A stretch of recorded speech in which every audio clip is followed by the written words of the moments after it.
is what is happening today. They are using the coronavirus, in my opinion, it is a trial run. And they're using it with the most populous nation in the world, the Chinese. And they're using it to see how China will respond to control it, and how the World Health Organization in Geneva will respond to control it. And so they are monitoring the coronavirus, exquisite monitoring going on at this time.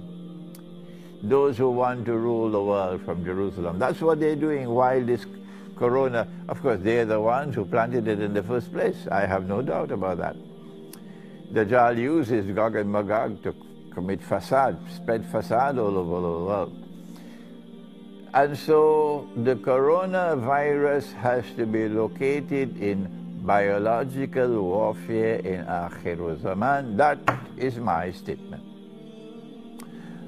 How do we respond? I don't know how many people will die. That's not important to me.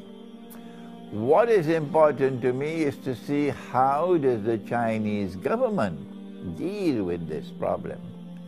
We know that our Prophet said, Allah's blessings be upon him, 1400 years ago. He said, when a plague takes place, if you are located in that place where the plague is spreading, do not leave. And if you are outside, do not enter. It's called a quarantine.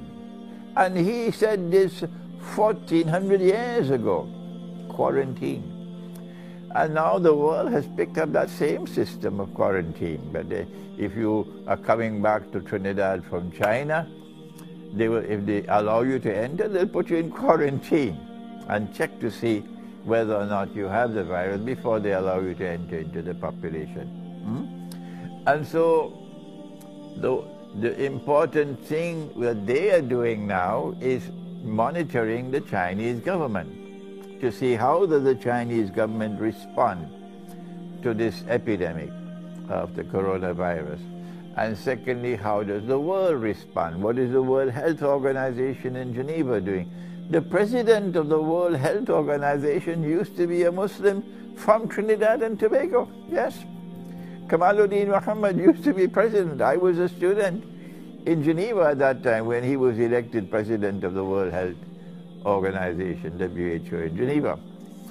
The second thing that is important for us is that to recognize that the Arabs are going to be wiped out by plague. Our Prophet ﷺ has spoken, and I've just given you the hadith from Sahih Bukhari about Mutan, a plague which will kill you the way sheep are killed. These are one of the 6 that he mentioned, 6 things, the hadith, which was at the time of the Ghazwat Tabuk. So the Arabs are the ones who have to be most concerned about coronavirus. And that is that every Arab government, Algeria, Mauritania, Morocco, Tunisia, Libya, Egypt, Iraq, Syria, Jordan, Yemen, the whole of the Arab, Jaziratul Arab, you should all be sending monitors, people who can go to Beijing, to monitor how the Chinese government is dealing with this problem. How can they contain it? See how the Chinese government is operating, and learn from what they are doing, their mistakes, and will they correct things. Check to see how the World Health Organization is responding to it. Because tomorrow, after the trial runs are over, tomorrow the plague is going to hit the Arab world.